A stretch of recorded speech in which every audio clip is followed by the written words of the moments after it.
Hi,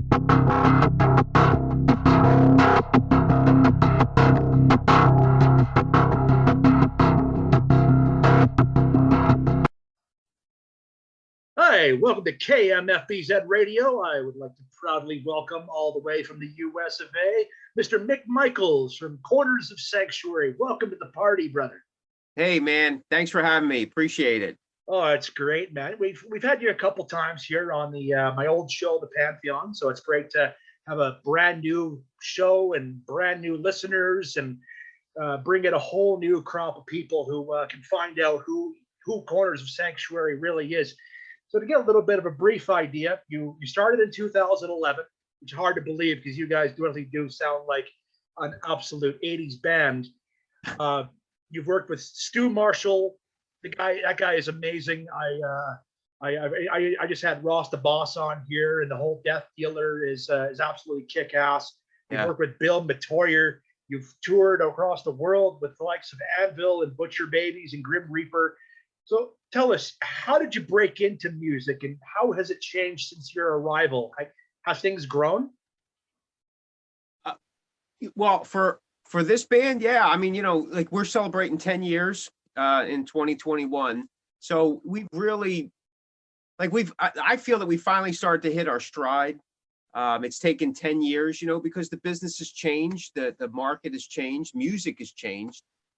So we had to kind of find our place in it. And like you said, I mean, we definitely have a throwback sound. We have a niche audience, a niche style, but it resonates with us. It's true to our form. So, because of that, we're able to kind of give an honest go at it rather than trying to be something that's contrived and something that we can't sustain very long because it's fake, right? So we play the music or the style or the approach that kind of works best with us. And it's a bit of a throwback because, that's the time that we came from, and, it works for us. So has it grown? Yeah, I mean, it really has, because when this band started, a lot of in the early stages, a lot of either the promotional companies or the booking companies or some of the early labels we were with, they weren't sure what to do with us because, at the time, a lot of the thrash and death and melodic death and stuff was kind of really taking more of the forefront. So we'd be thrown on different shows and they wouldn't know what to do because we had such a throwback sound. But I think some of that throwback sound has come back. And you're seeing it with a lot of different bands, even in some of the rock bands. And I think that's really cool because music has a tendency, it comes around, right? Because there's only really so much that any of us can do. We just, instead of trying to reinvent the wheel, we just kind of like clean the wheel off, spray some glossy stuff on it and keep going another, 100 miles or so before we have to make some changes again. So has it grown for us? Yeah, man, it's been really cool. And, unfortunately, I mean, we're no stranger to what happened in 2020. I mean, we had tours cut and a lot of stuff, but we pressed on and we said, we're going to take advantage and write as much music as we can. We've been releasing albums and EPs and singles and, doing what we can online. And so that when we're allowed to go back to doing what we're doing or what we were doing, like getting out there and, bringing the music to the people, we'll be raring to go, ready to go. So, yeah. Very cool. So just recently in March, pardon me, you released Blood and Steel Volume 1. What was it like making that EP? Well, it's, I love being in the studio. I love writing. So it's always cool for me. Some of that was, what we were feeling from the effects of 2020. So there's a lot of that in there. It's also a way for us. I mean, the Blood and Steel is kind of like what we feel like we've been giving over the past 10 years to get the music out there and to keep things going. So it's part of our 10-year celebration, and we're going to actually have 3 volumes released throughout this year. First one was in March.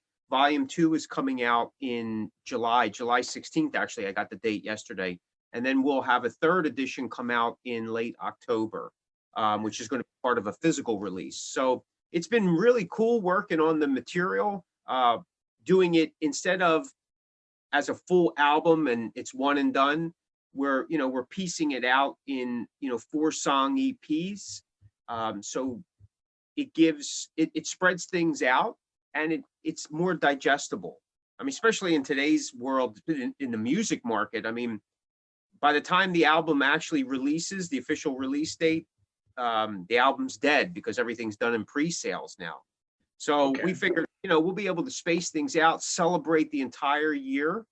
We had some tours planned, originally, because as we went into finish 2019, going into 2020, we were going to plan a big 10-year celebration. We were going to go, overseas again and stuff like that. However, none of that happened. So we figured, let's really spread the music out and have a good time with it, So that's what we've been doing.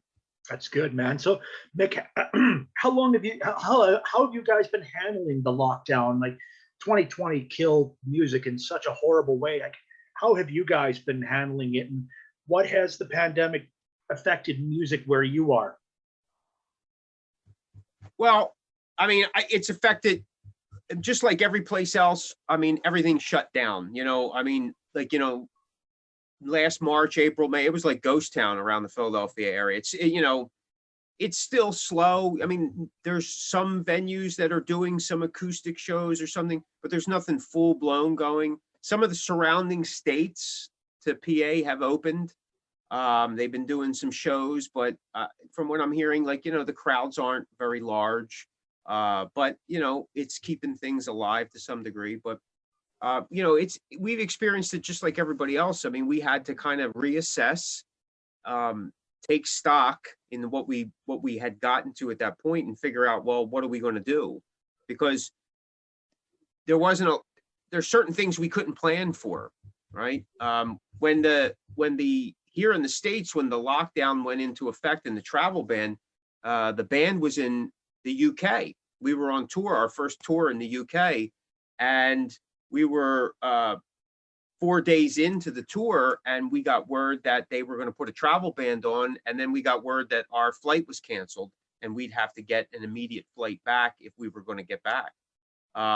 Took us about 27 hours or so to get another flight, but we got back, took the last flight out of the UK, and we had to cut the tour short. But when we were like, everybody was in shock. So it took us a couple weeks, but we decided that instead of focusing on what we lost or what we couldn't do, we said, hey, what can we do? And we're a band, so we're going to write as much music as we can. And we're still going to plan for our 10-year anniversary. This is last year. And we're just going to keep writing music and do whatever we can in the avenues that are being provided for. So by November of last year, we started doing a lot of the online. We did some early ones. They just weren't working out so well. A lot of the streaming wasn't where it needed to be. But by October, November, things started seeming a little better. So we've been, every other month, we do an online event with some, a bunch of other bands, like bands we would never get a chance to play with ever. Bands from like Costa Rica and Mexico and, different bands overseas. So it's kind of cool. And, like I said, we're gearing up, though. We're gearing up because they're supposed to start letting us play again. So we'll take it slow but sure, but we'll see what happens. Yeah, I certainly hope that here in Alberta, Mick, all of our venues are closed down, and one of our more prestigious venues, the Starlight Room, is in danger of being closed down. There's no funding. They're trying to save it. They started doing virtual concerts, but no metal whatsoever. And it's not really, like tying into, like where what the Starlight Room is based on. And it's really, really hurting us in a big way. And especially even too, like sporting events, hockey, nobody can go to an event. It's all like 100% locked down. People are losing their jobs. Every single movie theater in Canada is closed down. So I'm curious, as like, what were they doing to save venues for you guys? In the early stages, I mean, it was kind of like every man for themselves in a sense. Like you said, some venues were trying to stay open and rent it out to the bands and have some online stuff. And a lot of venues have closed, some permanently. Some are starting to get ready to open up as, some national bands are starting to book for the summer and beyond. Most of our movie theaters are completely closed. They haven't reopened yet, though there are some states that weren't affected as bad. So it's been a state to state kind of thing. And even within, Pennsylvania, where we're at, county to county has been slightly different depending on the numbers. Everything's been a numbers game. But like I said, last year around this time, it was so weird going out when you did to get what you had to get to survive. It was like a ghost town. It has picked up again. People are trying to get out there and live their life, but the roadways still aren't as jam-packed as they were prior to this. You still don't see a lot of people out, especially as it's now getting warmer here. You would see a lot more at this time of the year, but there's a lot of hesitation. And again, we are getting to that point where we're going to start opening a lot, things up again. But I think there's still that fear factor as well that there's going to be. It really is. There's so much fear going on right now. All we could do is just sit back and hope for the best and stay as safe as we can. And let's get on to the happy stuff. Sure. Let's talk about what are your favorite venues to play? What are some of the craziest things fans have done for you guys? There's in PA, there's a place called Reverb out in Reading, and it's one of our favorite local spots to go play. We usually play it with more national type acts, so it's always cool. We've played there with Saxon and Anvil and the Butcher Babies and Striper, the Bullet Boy. So it's always really cool to play there. It's a big venue. We've been playing there for a number of years, so it's always kind of cool. Beautiful. Yeah, we got to play in 2019. We played the Whiskey A Go Go in in LA, and that was just an amazing time for us. That's a legendary place. Yeah, legendary. It was really cool. In Philly, there used to be a place, and unfortunately, this closed prior to the pandemic, but it was called the Trocadero, and that was a really cool place to play because so many great bands played there over the years. And to be on that stage, just like the Whiskey, there's like magic in a sense. Like if you're aware of it, you can if you think about it, like all these bands played, there's some kind of magic that just sits there. So it's kind of cool. Actually, we enjoy every place that we play. Every place has it, even the small places, and which I think are sometimes even cooler because it's almost like one-on-one with the audience, and they all have something unique to them, and it's really about the music. The place is one thing, but it's like coming together. It's a community, and you're sharing this music. There's all these bands there, and the people are there for the music. That in itself makes each time we play really unique. What some of the things that fans have done. Again, the fact that here's something for us, that we were able to go to the UK and there were people coming out to see the show. They were coming out to see us specifically, which is, we were kind of going in somewhat blind because, it's like, hey, this is our first time out in the UK. Are people going to really want to come see us? Even though some of the numbers say that, yeah, maybe they will, but you're always like, you don't know. And the fact that we're able to share the music like that and people are able to come out, to me, that's probably the best thing that anybody could do. We've had some people make some pins for us and photographs that they shot or whatever, and a t-shirt, like a homemade t-shirt or something like that, which is always really cool. Again, somebody's taken the time, and that's just, we're really grateful for the support that we've been given over the past 10 years. We'd love to have you over in Canada. We'd show you guys a good time. Yeah, that'd be great. I maybe I'm wrong in this, but I hear that it's difficult for US bands to get over into Canada to play. It is. I was just talking with Sean Peck, and he says that people have something wrong, like a record or a visa issue. They won't allow anybody in here. It's retarded. I was like, all these bands that I love, I can't go see them because they can't come here. Yeah, no, we would love to come to Canada. Absolutely. We got a lot of fans up there. It'd be great. So in the spirit of thrash metal, What do you think if yesterday's thrash band started today? Do you think they'd make the same impact? Um, well, if you remove in my opinion, if you remove the thrash era from that 80s, that 80s time to the early 90s, and then filled it with, I don't know, something else, but still got into where the 90s and the 2000s came, I don't think that it would make the same impact. Interesting. How so? Well, I think that it was part of the inevitable, like especially for metal, it was the counterculture as the mid 80s started to change, right? Because like metal was like metal in the late 70s and 80s. There wasn't any real breakup of it, except for maybe the new wave of British heavy metal, but really it was still all metal at the time. But then as metal became a little bit more commercial, this is my opinion now, there were those that wanted to hold on to it, and that's where that underground movement started to happen. And instead of going more commercial, right, they pushed it and got more, more edge to it, more harder, that type of thing. And I think that that's what it developed into. And then when music made that change in the early 90s with, grunge and alternative, it was just a natural progression.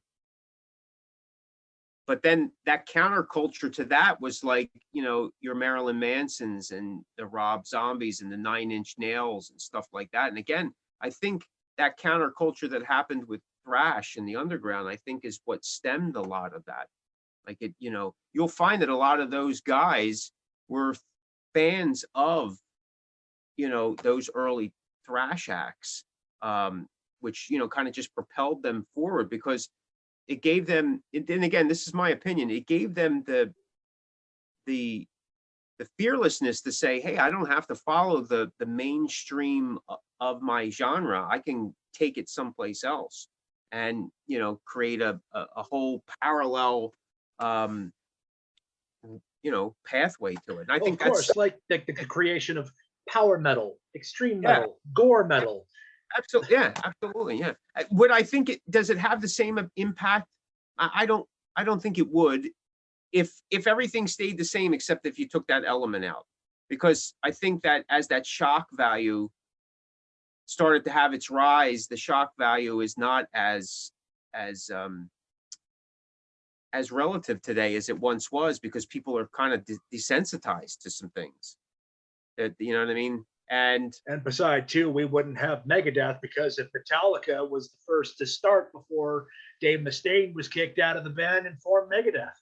Right. That's a good think point. about it. If that history was happening today instead of yesterday, like would Master of Puppets be the greatest hit of all time that we know today? Would Megadeth even exist? Yeah, and again, with like if you're talking today alone, with the oversaturation of music everywhere, Spotify 60,000 plus uploads daily now, a lot of that stuff may have just gotten lost in the shuffle. Mm-hmm. You know what I mean? Yeah. So what do you think if certain artists didn't pass away? What do you think their stuff would be like today? You mean something like, so if say like Ronnie James Dio didn't die, what do you think? How many Heaven and Hell albums would you think we would have had? I think like a lot of those guys that were going to the bitter, to the end of their time at that time. And I think if he was still going today, it would be very much the same as what he was doing, right? The thing that you don't want to think about is, would it have started to deteriorate, right? Would it have gotten less quality, like as the voices give, or as I know Motorhead would have still been kicking ass if Lemmy didn't die. Yeah, I agree with you. Because there was their standard was there was no standard, right? And it just like, and they just kept pushing. And I think that, like with those bands that would continue on, I think that, they would just do more of the same. And that in itself is not a bad thing. It's definitely showing the commitment, dedication, the longevity of the passion that they had. And I think that maybe is the kick in the pants that, we need now more than ever, is to persevere and keep going. Yep. So if anything, I think that's the message that they would be sending. But I would love to see what, Freddie Mercury would be doing Oh, no today. doubt. He would have made some very, very beautiful music. Yeah. Again, some of the artists that have passed in the last 10 years or so, they were still working up until the end. They were doing whatever. David Bowie, Prince. I would love Right. it if Prince came out. Somebody brought out a compilation of his his guitar stuff. Like, he was one of the greatest guitar players, man. Yeah, he was phenomenal all around. Everything that he did, he was pretty. Well, he was almost like he had tunnel vision to it, right? Yeah. And it made him such a unique individual that yeah, he was really incredible. He was a fantastic guitar player, man. I'll tell you. I love the work he did for Bat Dance. Just the guitar parts for that song alone are worth the admission. Yeah. And for Batman, for fuck's sake. Yeah. So who do you think are the most iconic frontmen and women in metal today? Today, you mean today, new people? Oh yeah. Who do you think is making an impact out there? Man, we were just having a conversation about that a couple nights ago. And there's the the big argument that's been going on the last few years, is rock dead type of thing. And you're like, no. I mean, when you're a band that's still playing, you're like, no, rock isn't dead because we're still playing, right? We're still playing it. You can call it metal, you can call it whatever you want, but at the end of the day, we're all playing rock. We're playing some form of rock and roll, right? Yep. But it doesn't seem like there's any one particular act that's kind of, in the newer market that's really standing out and making waves. Foo Fighters are probably the biggest rock band still right now. Yep. So, there's some dynamic, especially, in a front person who kind of really connects with his audience in a big, larger than life and in a more human type way. Yeah. What's so cool about Dave Grohl is people are always surprised that when they hear that he's a metalhead. Well, just go listen to Probot. That'll tell you everything. Right. I agree with you. Sure. I don't know. I like her name's escaping me right now. I apologize, but the new lead singer, or newer lead singer to Arch Enemy, I think she's hot. Oh, Alyssa Galouz. She is amazing. I interviewed her boyfriend. Doyle is a very frightening man. I can imagine. Sure, yeah. But now she's dynamic and powerful and such a presence. It's really cool, Angela picked a good replacement. Yeah, I would agree, man. It really, I feel, maybe propelled the band a little further, right? Gave them a new edge, a new look, new feel. I don't know if rejuvenation, man. Yeah, rejuvenate. We all need it, believe me. I don't know if I'm in a position to say who's as dynamic or more than others. I think that we're all out there trying to make the best that we can of it, and that it's more for the the fans. That's their thing. At being an artist, it's not something I get into, like, judging other artists, because I know what goes on behind the scenes to make, to get to where we need to be. So, and we're all experiencing the same thing, even the guys on the higher level. And if anything, 2020 was a leveling field for all of us. You know what I mean? It leveled the playing field for many of us. So, and unfortunately, there's some bands that have disappeared and probably won't come back. Yeah, it's a shame. It is. So what was it like growing up for you? Like, how did you know that you loved metal music? Well, music was, like, my family was into music. So my grandfather played guitar and a variety of other instruments. He was in string bands. Like, if you're familiar with the Philadelphia area, we have the Mummers down here. My grandfather was one of those. My older brother played guitar, and he was into, you know, the hard rock, and as it developed into metal, you know, in the late 60s and the 70s. My parents were into music. My father loved the Beatles, and so there was always music going on. So I was definitely drawn to it, and I knew I wanted to play. And I started out in drums. I played drums for a number of years. I just always had a hard time writing. I knew early on I wanted to write songs. There was something about the writing of words and putting it together in a format with music that kind of drew me in. It resonated with me. But I had a difficult time doing it with drums. And as I got, you know, pre-teen, you want to be more, you know, for me and a lot of guys, I guess, you want to be like your older brother. So he played guitar and he was playing in a lot of bands. And so I gravitated towards guitar and kind of shadowed him. But I realized within that first year of playing guitar that it was more of the vehicle that was going to help me write songs. And I just wanted to write songs and play in a band at that point. So what guitars do you just have to have? What guitars? Well, one that will stay in tune is that's number one. Is something. Now I'm left-handed, and and I play left-handed, and it's always difficult to find a decent left-handed guitar, especially one that will stay in tune. So I used to play left-handed bass, and I know what you mean. Yeah, it's there's always something, you know. So when I find the guitars that work, you know, I keep them. So I have guitars that are just for on the road. I have guitars for recording, and I have guitars for rehearsing and writing. This way, I don't, like, everything kind of stays intact as long as it possibly can. But I was a BC, I still am. I'm a BC Rich guy. I've been a BC Rich guy since the 80s. So I have a number of BC Riches. Some of them I've retired. And I've gotten into, I'd say the last 6 or 7 years, I've gotten into ESP again.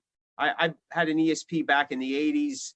I didn't like it, got rid of it. That's when I went to BC Rich. But then I kind of like where they're at now. So most of my touring guitars are ESPs now. Very cool, man. So Mick, everybody has this illusion. They see a musician, they think instant millionaire.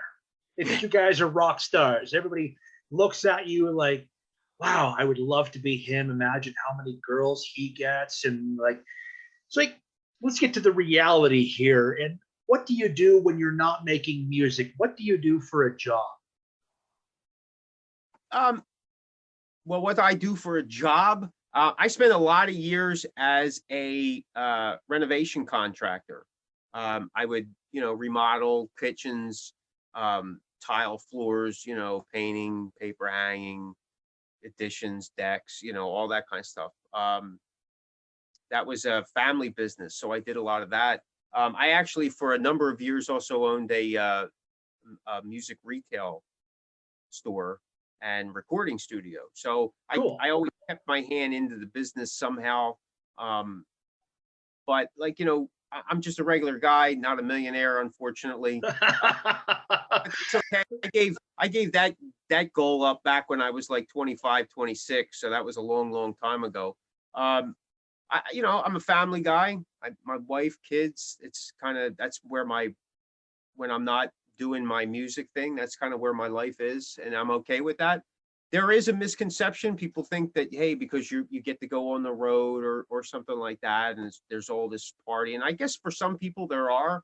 And I guess at the top echelon where you're not carrying your own equipment or doing your own promo or tuning your own guitar, I guess there could be a lifestyle like that. But for the rest of us, like when we go to Europe, it's just the four of us. We're the roadie, we're the techs, we're the sound guys, we do all our own stuff.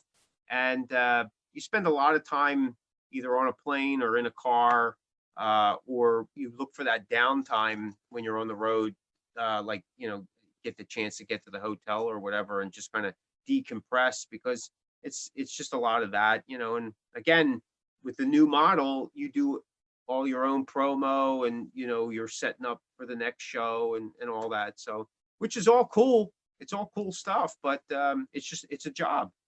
It's a job that I enjoy, but it's no different than any other job. You have to take it seriously. And if we were partying and drunk all the time, I don't think we'd be able to function. And the older you get, you got to go to the bathroom every 30 minutes anyway, so it definitely wouldn't be a good thing. No, no. So obviously, speaking of downtime, what movies do you guys like to sit down and watch together? Like, what's your favorite stuff?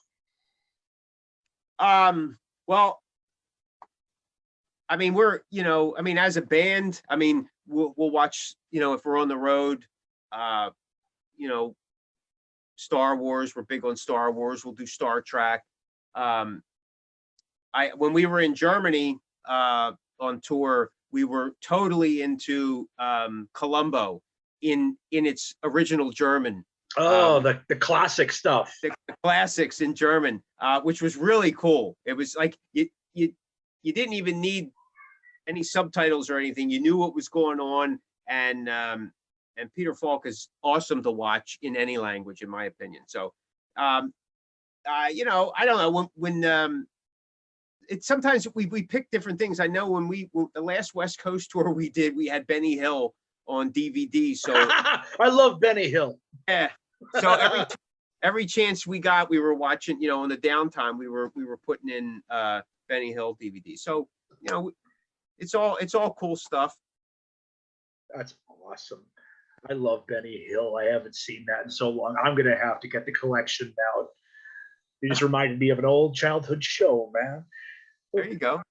What do you do to keep your sound so awesome? Like, how many times do you practice playing a day? I don't have for me, I don't have like a regimen where 6 a.m. I'm practicing from here to here, and then I go eat breakfast and then I come back. I don't do that. What I started doing many years ago is I would leave guitars out in several different areas on different floors of the house so that I could pick it up easily, and I would noodle around with it. And I'll do that 25 times a day. And that's where I go and approach it that way. And I can do it whether I'm just trying to keep nimble, which takes a lot more work these days, or if something pops up in my brain, I gotta get it worked out relatively quickly because I forget things, or you just kind of enjoy it, right? So instead of making it real rigid, it's kind of more open for me. As a band, we have a formal rehearsal once a week. When we're playing out a lot, there's a lot more going on, whether we're doing it on the road, a little bit in the hotel, before the show, and then the shows, So, I mean, we stay active at it. I mean, but we're also writing a lot. So, it depends on how you look at it. Me, I always hated practicing. I couldn't stay sitting there with scales and stuff. And so I'm not real good at that stuff. I'm more of a songwriter than a guitar player. So, but, I recommend if you're going to play guitar, I guess you should practice correctly. Yes. Practice lots. Yeah. So getting on to the final question, what's on the horizon for Corners of Sanctuary? What do you got? What tours we got happening here? What do we got for music? I know you said you had a couple of albums coming July and October, I believe.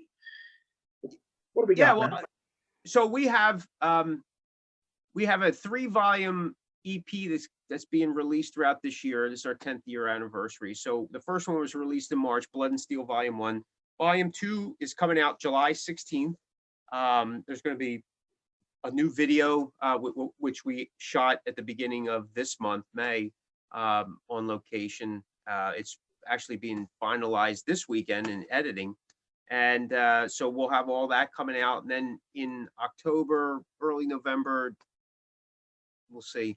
We're going to actually have a physical release of Volume 3, which will be a combination of Volume 1, Volume 2, and some additional music. Excellent. Yeah, well, I mean, we're gonna probably most likely have another holiday song, which we usually. I love your Christmas stuff. It made Yeah, me feel thank so you. warm inside. Yeah, thank We, I mean, we have one written already. We probably won't record it until July or early August. That's usually when we go into the studio to do our holiday stuff. It's gonna, because it frees up the holiday for us. We are looking at some dates to do a West Coast tour, a short one, possibly in the fall of this year, if things continue in the positive light. Yes, And we hope so. Yeah, we're looking to go back to the UK and finish what we started in April 2022. We've already started putting some packages together, and we'll see what will. And again, all this is up in the air. The UK should be fully 100% open by November. They're telling us, but anything as we've seen in the past 14 months, anything can change like that. So we're just going to keep hammering away, doing what we're doing, writing music. And we'll start putting some shows together, and we'll do the ones that we can, the ones that they'll allow us. Well, Mick, it's been fun talking to you today, brother. Absolutely. Thank you, man. Thank you. Thanks for having me. Appreciate it. If you enjoyed today's interview, like, share, and subscribe.